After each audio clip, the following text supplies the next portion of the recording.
नमस्कार, आपके साथ मैं प्रदीप राज। जुगजुगी न्यूज में आपका स्वागत है। आइए बढ़ते हैं खबरों की ओर। पूर्व राष्ट्रपति प्रणब मुखर्जी नहीं रहे। सोमवार को उन्होंने अंतिम सांसें ली। उनके निधन की जानकारी उनके बेटे अभिजीत ने संध्या 5:46 पर ट्विटर पर ट्वीट कर दी। 84 वर्षीय प्रणब मुखर्जी पिछले 10 अगस्त से सेना के अनुसंधान एवं रेफरल अस्पताल दिल्ली में भर्ती थे। प्रणब मुखर्जी भारत रत्न से नवाजे गए भारत के 13वें राष्ट्रपति थे। वे 2012 से 2017 तक भारत के राष्ट्रपति रहे। पूर्व राष्ट्रपति के निधन पर 7 दिनों के राष्ट्रीय शोक की घोषणा कर दी गई है। राज्य सरकार के आदेश के बाद धनबाद जिले में भी 1 सितंबर से होटल और रेस्टोरेंट खुल जाएंगे, लेकिन इससे होटल मालिकों को कोई खास फायदा होने की उम्मीद नहीं है। सरकार ने ऐसी शर्तें रख दी है कि राज्य के बाहर का कोई व्यक्ति होटल में ठहरना नहीं चाहेगा। होटल में ठहरने वाले व्यक्ति को 14 दिनों तक क्वारंटाइन रहना पड़ेगा। 5 महीनों के बाद 1 सितंबर से होटल और रेस्टोरेंट के खुलने से झारखंड के लोगों के लिए ठहरने और खाने की व्यवस्था आसान हो जाएगी, लेकिन ज़्यादातर राज्य के बाहर के लोगों के लिए होटलों में ठहरना आसान नहीं होगा। दूसरे राज्य से आए व्यक्ति को 14 दिनों तक क्वारंटाइन रहना पड़ेगा। इस भय से दूसरे राज्य का कोई भी व्यक्ति राज्य में आना नहीं चाहेगा। यदि किसी तरह आ भी गया तो वह होटल में ठहरना नहीं चाहेगा। धनबाद के होटल संचालकों ने सरकार और प्रशासन से इस शर्त पर विचार करने का आग्रह किया है। सोमवार को धनबाद के एसडीएम राज माहेश्वरम के साथ होटल संचालकों की एक बैठक हुई। होटल संचालकों से जिला प्रशासन ने राज्य सरकार के सभी निर्देशों का पालन करने की हिदायत दी। धनबाद एसडीएम राज माहेश्वरम ने मीडिया से बात करते हुए कहा कि 1 सितंबर से सभी होटल चालू हो रहे हैं, लेकिन अभी सेपरेट बाथरूम वाले कमरों में ही लोग रह सकेंगे। कॉमन बाथरूम वाले कमरों में लोगों को रखने की इजाज़त नहीं होगी।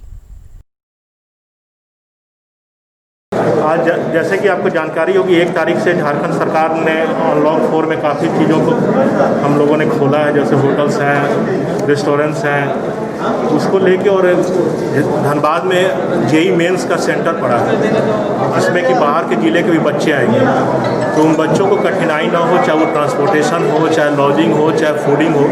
उसी के आलोक में हम लोगों ने यहाँ पे बैठक आयोजित की थी और उनको जो कोविड-19 में जो कुछ दिशा निर्देश जो भारत सरकार के द्वारा, मिनिस्ट्री ऑफ होम अफेयर्स के द्वारा और एसएमआर के द्वारा दिए गए हैं, उसके बारे में कुछ निर्देश, आवश्यक निर्देश दिए गए हैं कि जिसका अनुपालन करना अनिवार्य है, अन्यथा जो कानूनी प्रावधान है उसके पे की जाएगी।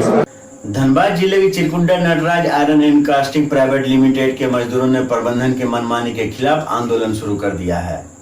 मजदूरों का आरोप है कि उन्हें न तो न्यूनतम मजदूरी मिलती है और न ही उनका पीएफ और ईएसआई अकाउंट है। सोमवार को पूर्व विधायक अरूप चटर्जी ने मजदूरों का आंदोलन को तेज करने की बात कही। Natraj iron and casting private limited के मजदूरों ने न्यूनतम मजदूरी, पीएफ और ईएसआई अकाउंट समेत कई अन्य मांगों के लिए आंदोलन शुरू कर दिया है। यहाँ करीब 800 मजदूर कार्यरत हैं। मजदूरों का आरोप है कि प्रबंधन द्वारा तमाम श्रम कानूनों का पालन नहीं किया जाता है। मजदूरों द्वारा कानून सम्मत मांग करने पर उन्हें गालियां दी जाती है और काम से हटा दिया जाता है। मजदूरों का कहना है कि उनसे 26 जनवरी और 15 अगस्त के दिन भी काम कराया जाता है। मजदूरों को पूर्व विधायक अरूप चटर्जी का साथ मिल रहा है। उन्होंने सोमवार को मजदूरों के बीच पहुंचकर कहा कि मजदूरों के आंदोलन को तेज किया जाएगा और सरकार के श्रम कानूनों के अनुसार मजदूरों को उनका हक देना ही होगा। नहीं, मुख्य रूप से नटराज स्टील जो चिरकुंडा में अवस्थित है, ये सरकार के द्वारा निर्धारित जो मिनिमम वेजेस है, ईएसआई है, पीएफ है, आइडेंटिटी कार्ड है या सेफ्टी मटेरियल्स कुछ भी हो, ये तमाम चीज़ों को कहीं भी लागू नहीं करते हैं या यहाँ नहीं देते हैं। मैनेजमेंट को जो भी कोई बोलने जाता है, उनको 15 साल हो, 20 साल की नौकरी हो, उसको इमीडिएटली निकाल दिया जाता है बिना कोई ग्रेच्युटी पेमेंट का। तो इन तमाम चीज़ जो है, जो भी ये प्रशासन के भी दृष्टिकोण में हम लोग लाने के लिए हम लोगों ने कहा और मजदूर इमीडिएटली मैनेजमेंट को इसकी नोटिस देगी। उसके बाद हम लोग लड़ाई की प्रक्रिया आरंभ करेंगे। नटराज स्टील में जो भी सरकारी नियम अनुसार है वो सारे चीज़ों को लागू करना होगा। यहाँ धनबाद जिले के 11 प्रखंड के मोहलबोना गांव में एक घर से हुई चोरी के मामले में 3 अपराधियों को पुलिस ने गिरफ्तार किया है। चोरी गए लगभग 90,000 रुपए के सामानों को भी पुलिस ने बरामद कर लिया है। घटना के संबंध में एसडीपीओ निरसा विजय कुमार कुशवाहा ने बताया कि मोहुल बना गांव के आशीष कुमार वर्णमाल पिछले 1 साल से श्रीनगर में रह रहे हैं। उन्होंने अपने मकान की चाबी गांव के ही गोपाल गोस्वामी को दी थी। पिछले दिनों पता चला कि घर के सामानों की चोरी हुई है। रविवार 30 तारीख को गोपाल गोस्वामी ने पुलिस में शिकायत दर्ज कराई और पुलिस ने रात में ही चोरी के सामान बरामद कर लिए। चोरी में शामिल 3 अपराधियों को भी पुलिस ने गिरफ्तार कर लिया। चोरी में कुल 7 अपराधी शामिल थे। सभी मोहुल बना के ही बताए जाते हैं। एसडीपीओ ने बताया कि बर्नमाल के घर से अपराधियों ने फ्रिज, 2 पलंग, डाइनिंग टेबल समेत लगभग 90,000 रुपए के सामानों की चोरी की थी। सभी सामान अविनाश कुमार के घर से बरामद हुई। कल ही इस पर कांड दर्ज हुआ था और इस पर अनुसंधान करता स्वयं थाना प्रभारी ओपी प्रभारी वशिष्ठ नारायण सिंह जी हैं अनुसंधान करता। कांड दर्ज होने के पश्चात मैंने इन्होंने बहुत तत्परता से काम किया है, मेहनत से, और 30 तारीख को रात में ही इसका उद्भेदन करते हुए इन्होंने हिरासत में लेकर पूछताछ किया गया है इस पर संदेह के आधार पर।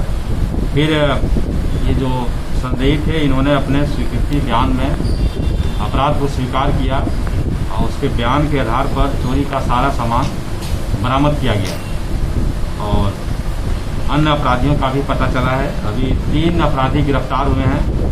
इन तीनों के बयान के आधार पर इसमें कुल 7 लोग सम्मिलित थे सामान चोरी करने में। अभी 3 गिरफ्तार हैं, उसमें राहुल पासवान है, पिता रंजीत पासवान मोहुल बगान, दूसरा अक्षय कुमार सिंह है उर्फ गोलू, पिता कमलेश सिंह, और तीसरा है अविनाश कुमार, पिता शंकर सिंह। तीनों मोहुल बना के हैं और ये अविनाश कुमार के पास से सारा सामान बरामद हुआ है। बीसीसीएल के आवासों के नाले के गंदे पानी से बर्बाद हो रहे खेतों के लिए मुआवजे की मांग को लेकर भाकपा माले ने सोमवार को ट्रांसपोर्टिंग ठप करा दी। बर्बाद हुए खेतों के लिए वे मुआवजे की मांग कर रहे थे। बीसीसीएल एरिया 12 बसंती माता कोयलरी के कर्मचारियों के आवासों से निकलने वाला गंदा पानी सीधे खेतों में जाता है, जिस कारण किसान खेती नहीं कर पाते हैं। इस संबंध में बार बार लिखने के बाद भी बीसीसीएल प्रबंधन की ओर से अनदेखी की जाती रही है। सोमवार को भाकपा माले ने पतलाबाड़ी कार्यालय के समीप ट्रांसपोर्टिंग को ठप कर दिया। प्रबंधन के साथ लायक डी कार्यालय ने वार्ता के बाद ट्रांसपोर्टिंग फिर से शुरू हो पाई। तो बर्बाद करना नहीं चलेगा, नहीं चलेगा। ग्रामीणों के जमीन को जो बर्बाद किया है उसका हर्जाना देना होगा। अभी आज का जो मुद्दा है वो मुद्दा है यहाँ पर देवदास महतो, अशोक महतो, तीनों की ज़मीन दहीबाड़ी जो बसंती माता जो है वहाँ पर देखिएगा कि ड्रेन में गई है, ड्रेन में उसको उन्होंने बंद कर दिया है। फिर यहाँ पर जो है जहाँ पर हम लोग बैठे हुए हैं इसके पीछे का जो 3 तल्ला जो क्वार्टर है उसके आसपास का पीछे का जितना ज़मीन को है बर्बाद किया है। नाली में निकाल रहा है पानी निकाल रहा है। ये लोग उसको रोक रहे हैं कि नहीं भाई, आप पहले इसको ज़मीन का जो है इतने दिनों से हम लोग का ज़मीन है, ज़मीन का फैसला करिए, इसका मुआवजा दीजिए। 5 साल से आप ज़मीन का उपयोग कर रहे हैं, ना ड्रेन बनाए हैं, ना हमसे बात करने के बाद उसका कोई हल किया है। तो एक मुआवजा की लड़ाई है, ज़मीन अधिग्रहण की लड़ाई है, विस्थापितों की। तो ये थी अब तक की खबरें। आप देख रहे थे डुगडुगी न्यूज। अब मुझे दीजिए इजाजत और हमारे चैनल को सब्सक्राइब जरूर करें। नमस्कार।